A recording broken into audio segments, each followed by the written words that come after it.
कोण किती मोठ्या बापाचा असू द्या, मी मोडून दाखवीन. मी नेहमी महाराष्ट्राला सांगतो, ज्या गावच्या बोरी त्याच गावच्या बाभळी. एकतर मी कोणाच्या नादाला लागत नाही, पण कोणी जर माझ्या नादाला लागलं तर त्याला मी सोडत नाही. उपमुख्यमंत्री अजित पवार यांनी पिंपरी चिंचवडमधून केलेलं विधान. या विधानाला काहीतरी विधान आलं. भोसरीचे भाजप आमदार महेश लांडगे यांच्याकडून. अरे बघू तरी, तुझ्यात किती ताकद आहे. गेलो आम्ही वाकड्यात, आता बघू काय करायचं ते. एवढं म्हणून महेश लांडगे थांबले नाहीत. त्यांनी अजित पवारांची नक्कल केली. अख्ख्या महाराष्ट्राला माहितीये, मी जर कोणाचं ठरवलं तर त्याचा कार्यक्रमच करतो. अरे तू कार्यक्रम करतोस तर आम्ही काय बांगड्या घातल्यात का, असं म्हणत 70,000 कोटींच्या घोटाळ्याचा आरोप काढला. पोरांना वजनाची जमीन लुटली, जरंडेश्वर कारखाना यांनी लुटला, असं म्हणत अजित पवारांवर टीका केली. टीका करताना महेश लांडगे एकेरीवर आले. त्यांनी अजित पवारांचा एकेरी उल्लेख केला आणि ठेणगी पेटली. जो एकेरीवर येतो, जो आवाज देतो त्याला अजित पवार सोडत नाहीत. हा अजित पवारांचा इतिहास. त्यात महेश लांडगे यांना कधी काळी अजित पवार यांनीच उभं केलं. त्यामुळे या आवाहनाला धार वेगळी आहे. या आवाहनात खेळ बिघडण्याची शक्यता आहे. कारण अजित पवार इरेला पेटले आहेत. इरेला पेटलेले अजित पवार महेश लांडगे यांचा कार्यक्रम करणार का? एका आवाहनामुळे पिंपरी चिंचवडचं फिल्डिंग कशी बदलू शकते, पाहूयात या व्हिडिओमधून. नमस्कार, मी जानकी पाटील आणि तुम्ही पाहताय महाराष्ट्र फोकस न्यूज. पिंपरी चिंचवड महानगरपालिकेत सुरुवातीपासूनच महेश लांडगे विरुद्ध अजित पवार या सामन्याला धार चढली होती. त्यात लांडगे यांनी थेट एकेरी उल्लेख केला आणि हा सामना तापला. महेश लांडगे यांच्या एकेरी उल्लेखावर अजित पवार म्हणाले, तो मोठा नेता आहे. मोठ्या नेत्याने छोट्या नेत्याला एकदाच बोलायचं असतं. तो मोठा असल्यामुळे अजित पवार त्याला चिल्लर वाटतोय. या उपहासांच्यावर सगळेजण हसले. पण अजित पवारांनी फासे फेकायला सुरुवात केली. मुळात सध्याच्या महानगरपालिका निवडणुकीत अजित पवारांवर भाजपचे बरेच नेते टीका करत आहेत. पुण्यापुरतेच बोलायचं झालं तर चंद्रकांत पाटील आहेत, मुरलीधर मोहोळ आहेत. पण या नेत्यांचं राजकारण स्वतंत्र आहे. महेश लांडगे मात्र काँग्रेसमधून राष्ट्रवादीत आले. त्यांना नगरसेवक पद ते स्थायी समितीचे अध्यक्षपद देण्यात मोठा वाटा अजित पवारांचा. साहजिकच लांडगे यांचं राजकीय करिअर अजित पवारांनी उभं केलं. पण त्याच लांडगे यांनी मी काही घेतो का, अरे तुझ्या समोर, तुझ्या पक्षासमोर निवडणूक लढवली, अपक्ष जिंकून आलो, तू काय करतो बघू, असं म्हणत अजित पवारांचा थेट एकेरी उल्लेख केला.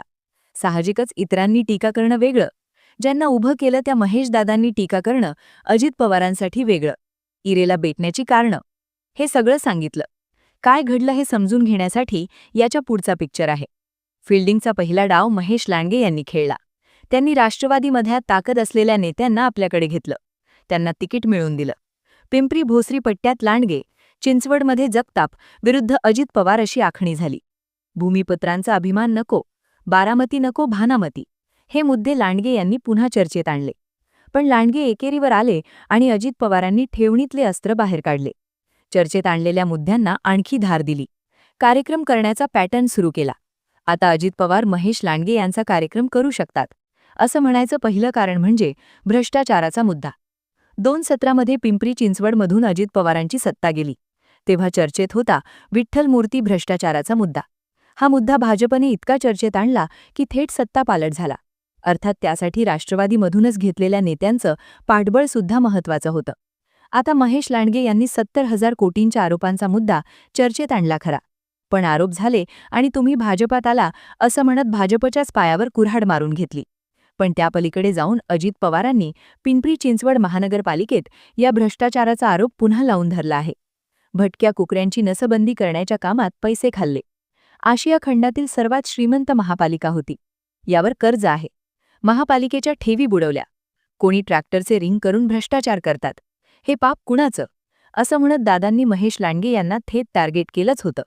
पण महेश लांडगे यांनी अजित पवारांवर एकेरी टीका केली आणि अजित पवारांची यंत्रणा ॲक्टिव्ह झाली. रुपाली ढमढेरे यांनी तुम्ही चिंचवड देवस्थानच्या पुजाऱ्यांच्या डोक्याला गन लावून त्या जागेवर घर बांधलं. तुमच्यावर भंगार चोरीचे आरोप झाले. तुम्हाला संभाजीनगरमधून पोलिसांनी मुटकुळं करून आणलं होतं. तेव्हा पांघरूण घालायला अजितदादा जात होते, असं म्हणत महेश लांडगे यांच्यावर टीका केली.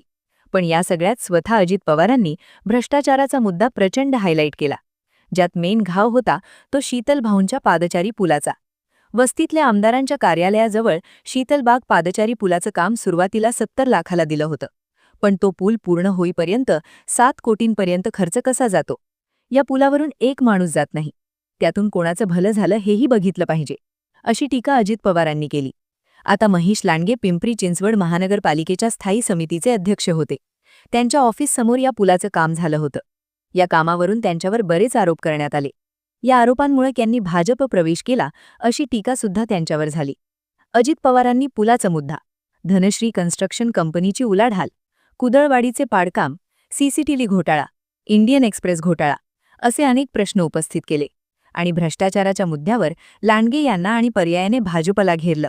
आता याच मुद्द्यावर मागचे इलेक्शन गुगल होतं. त्यामुळे हा मुद्दा लांडग्यांची फिल्डिंग सेट करू शकतो. त्यात महेशदादा लांडगे यांचं होम ग्राउंड असलेल्या भोसरीत अजित पवारांच्या पत्नी सुनेत्रा पवार यांनी बैठकांचं सत्र सुरू केलंय. त्यामुळे इथेही अजित पवार महेशदादा लांडगे यांना जड जाऊ शकतात. अजित पवार महेशदादा लांडगे यांचा कार्यक्रम करू शकतात असं म्हणायचं दुसरं कारण म्हणजे गावकी भावकीचा राजकारण. पिंपरी चिंचवडमधल्या दोन्हीकडच्या उमेदवारांवर नजर मारली तर वाल्हेकर, भालेकर, काटे, लांडगे, चिंचवडे, बारणे, ढमढरे, शितोळे, जगताप असे अनेक भावकीतील लोक एकमेकांच्या विरुद्ध उभे आहेत. स्थानिक पत्रकार सांगतात, इथं भावकी आणि गावकी काय ठरवते हे महत्त्वाचं असतं. जर एकाला पाठिंबा द्यायचा निर्णय झाला तर एक गठ्ठा मतदान त्याला होतं. आता या गावकी भावकीवर उमेदवारांचा प्रभाव असतो. अनेकदा बेरजेचं आणि सहमतीचं राजकारण केलं जातं, पण त्यापेक्षा मोठा फॅक्टर असतो सत्तेचा. आता सत्ता भाजपच्या हातात आहे, पण अजितदादासुद्धा सत्तेत जायचे की त्यामुळे जोर दोन्हीकडून लागणार. पिंपरी चिंचवडमधली गावकी भावकीची गणितं भाजपने नव्याने जुळवून घेतलीयत, पण इथे जुना होल्ड अजित पवारांचा. कारण गावकी भावकीतल्या कित्येक नेत्यांना पिंपरी चिंचवडच्या मेनस्ट्रीम राजकारणात आणण्याचं काम अजित पवारांनी आपल्या सत्ताकाळात केलं. त्यामुळे हा फॅक्टर वन साईड घड्याळाकडे फिरला तर कमळाची अडचण होऊ शकते आणि घड्याळाच्या चाव्या त्या पद्धतीने फिरवण्यासाठी अजित पवारांनी पॉलिटिकल मार्किंगला सुरुवात केलीय. त्यात महेश लांडगे यांच्या एकछत्री अंमलबद्दल भाजपच्याच अंतर्गत गोटात नाराजी असल्याच्या चर्चा अनेकदा होत असतात. या नाराजीचं लोण काही प्रमाणात गावकी भावकीमध्ये पसरलं तर महेश लांडगेंची पकड सुटू शकते. आता हे डावपेच चालण्यासाठी लांडगे यांनी नको बारामती नको भानामती असं म्हणत भूमिपुत्रांचा मुद्दा हायलाईट केला असला तरी आपल्या काळात आपण पिंपरी चिंचवडचा कायापालट केला, भाजपच्या काळात भ्रष्टाचार झाला, या लाईनला अजित पवारांना काउंटर करणं भाजपला तितक्या ताकदीने जमत नाहीये. कारण स्थायी समितीचे अध्यक्ष असताना भाजपच्या नितीन लांडगे यांना भ्रष्टाचाराच्या प्रकरणात अटक झाली होती. त्यामुळे भाजप या ट्रॅपमध्ये स्वतःच अडकू शकते आणि इथेच गावकी भावकीसोबत स्थलांतर करून पिंपरी चिंचवडमध्ये स्थायिक झालेले मतदार पिंपरी चिंचवडच्या विकासाच्या मुद्द्यावर आपल्याकडे खेचून घेण्याचा प्रयत्न अजित पवार करताना दिसू शकतात. अजित पवार महेश लांडगे यांचा कार्यक्रम करू शकतात असं म्हणायचं तिसरं कारण म्हणजे अजित पवारांनी जोडलेल्या बेरजा. इथं अजित पवारांनी शरद पवारांशी जुळवून घेतलं. पुण्यातल्या युतीच्या फक्त चर्चाच होत्या, तेव्हाच पिंपरी चिंचवडमध्ये युती नक्की झाली.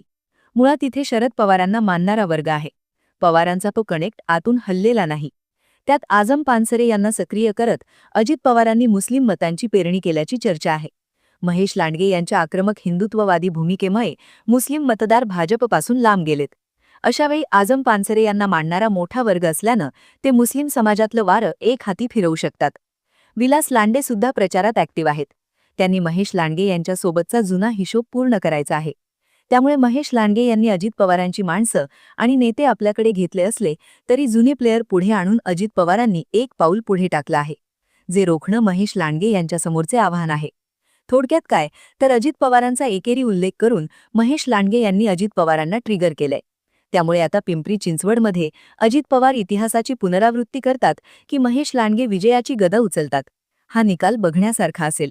कारण वस्ताद बदललेत, गुरु बदललेत, सामना एकेरी पटावर आलाय. अंतिम मानकरी ठरवण्यासाठी तुम्हाला काय वाटतं? अजित पवारांचा एकेरी उल्लेख महेश लांडगे यांना टार्गेट करेल का, की हा डाव लांडगे यांनाच प्लसमध्ये नेईल? तुमची मतं आणि प्रतिक्रिया कमेंट करून नक्की सांगा. आणि माहितीपूर्ण व्हिडिओज पाहण्यासाठी आपल्या YouTube चॅनलला सबस्क्राईब करायला विसरू नका.